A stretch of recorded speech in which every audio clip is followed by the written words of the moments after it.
오늘을 살아가는 묵상 시간입니다. 오늘 본문 말씀 에스겔서 19장 10절부터 12절입니다. 내 피의 어미는 물가에 심긴 포도나무 같아서 물이 많음으로 실과가 많고 가지가 무성하여 그 가지들은 경강하나요 권세 잡은 자의 홀이 될 만한데 그 하나가 키가 굵은 가지 가운데서 높았으며 많은 가지 가운데서 뛰어나서 보이다가 분노 중에 뽑혀서 땅에 던짐을 당하며 그 실과는 동풍에 마르고 그 경간한 가지들은 꺾이고 말라 불에 탔더니. 오늘 본문의 말씀을 보시면 포도나무 그 가지에 대해서 우리에게 보여주고 있습니다. 여러분, 포도나무는 아무리 가지가 훌륭해도 그 가지를 쓰지 않습니다. 포도나무는 오직 포도 열매의 맛을 가지고 이야기를 해야 하는 것입니다. 그러나 유다 백성들은 포도 열매의 맛보다 가지의 굵기를 가지고 자랑을 하려고 했습니다. 오늘 본문 11절과 12절을 다시 보시면 그 가지들은 견강하여 권세 잡은 자의 홀이 될 만한데 그 하나의 키가 굵은 가지 가운데 높았다고 말합니다. 자, 여기에 보면 포도나무 스스로가 생각한 것과 다른 사람이 생각하는 것이 얼마나 다른지를 알게 됩니다. 포도나무 자신은 가지가 굵어서 왕이 될 만하다고 생각했습니다. 곧 이 포도나무는 열매는 맺지 않고 가지만 굵게 만들어서 지배자가 되려고 한 것이죠. 그러나 포도나무 가지는 아무리 굵어도 다른 나무를 따라갈 수 없습니다. 포도나무보다 더 굵고 더 좋은 나무들이 많이 있는데 무엇 때문에 이 포도나무 가지를 가지고 권세자의 홀로 만들게 했습니까? 이 포도나무는 홀이 될 생각을 하지 말고 권세자의 잔에 들어가는 그 포도주가 되어야 하는 것이 마땅한 것입니다. 여러분, 우리가 이 세상에서 아무리 성공하고 유명하게 되어도 포도주의 기가 막힌 그 맛을 대신할 수는 없습니다.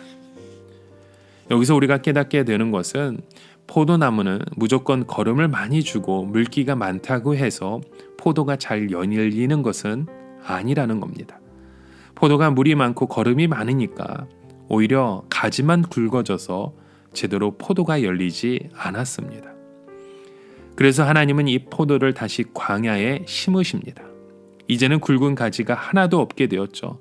오히려 이 광야에서 포도나무는 소망이 생기게 된 것입니다. 이처럼 이 포도나무는요, 사실 오늘 이 세상을 살아가는 우리에게 가장 절실한 문제를 제시해주고 있습니다. 그것은 바로 이 경쟁적인 시대에서 과연 우리가 한 마리의 양으로 살아갈 수 있는가? 취직이나 사업도 불가능하고 결혼도 어려울 것 같은 아무것도 할 수 없는 이런 시대에서 내가 하나님의 사자가 되어야 하는 것이 무엇인가? 또 그런 열매를 맺는 목적이 무엇인가? 그 사실을 우리에게 보여줍니다. 여기서 우리가 다시 한번 하나님의 은혜에 붙들려 함을 보게 됩니다. 우리는 이 세상의 사자가 되는 것이 아니라 하나님의 은혜를 사자같이 붙드는 자가 되어야 합니다.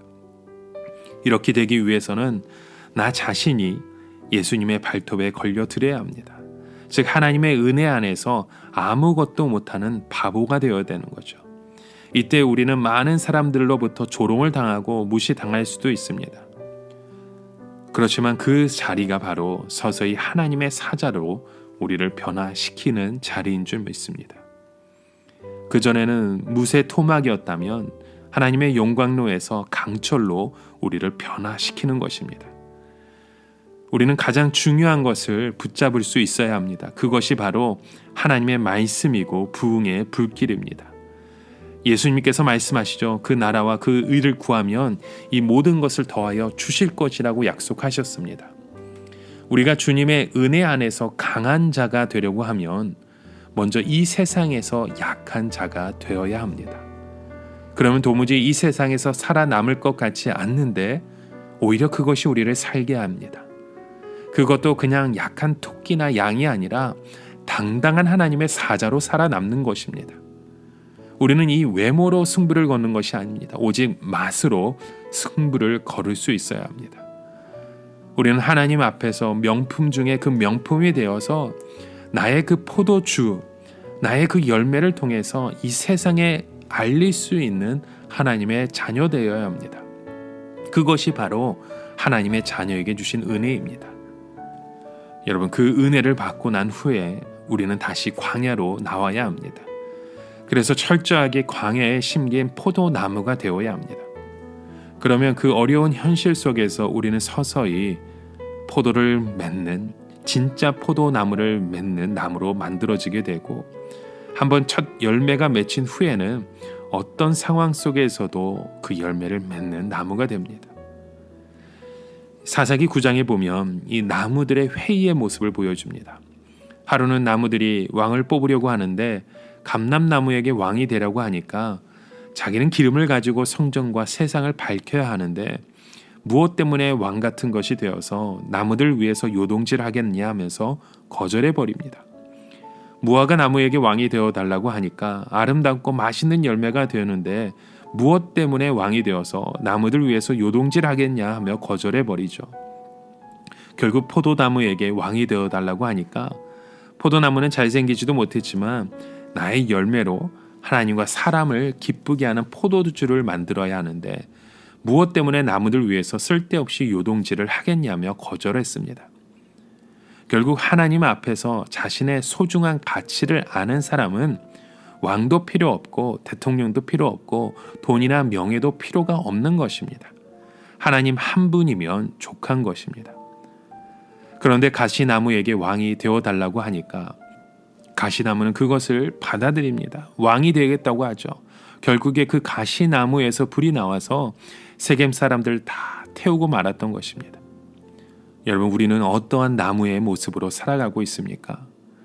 지금 광야 같은 시대에 살아가고 있지만 지금이야말로 우리는 하나님의 사자로 만들어져야 하고 하나님의 포도로 그 열매를 맺어야 할 때입니다. 말씀을 들을 때 사자같이 여러분 그 말씀을 들으시길 바랍니다.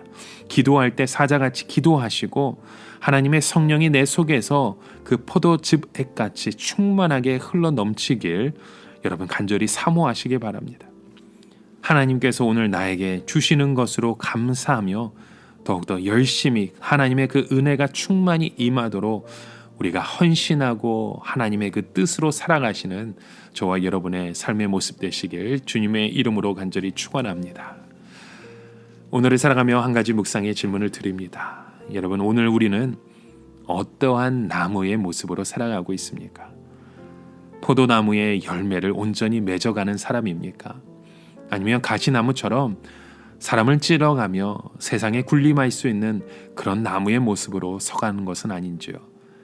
오늘 나 자신의 모습을 예수 그리스도 안에서 다시금 살피며 이 세상에 주신 그 사명을 온전히 이루어가는 아름다운 그 열매를 맺어가는 저와 여러분의 모습 되시길 주님의 이름으로 축원합니다. 기도합니다. 하나님 아버지, 오늘도 우리에게 주신 그 사명을 감당할 수 있는 무엇보다도 하나님의 은혜가 흘러넘치는 우리의 삶의 모습으로 우리를 인도하시고 역사하여 주시옵소서. 예수님의 이름으로 기도드립니다. 아멘.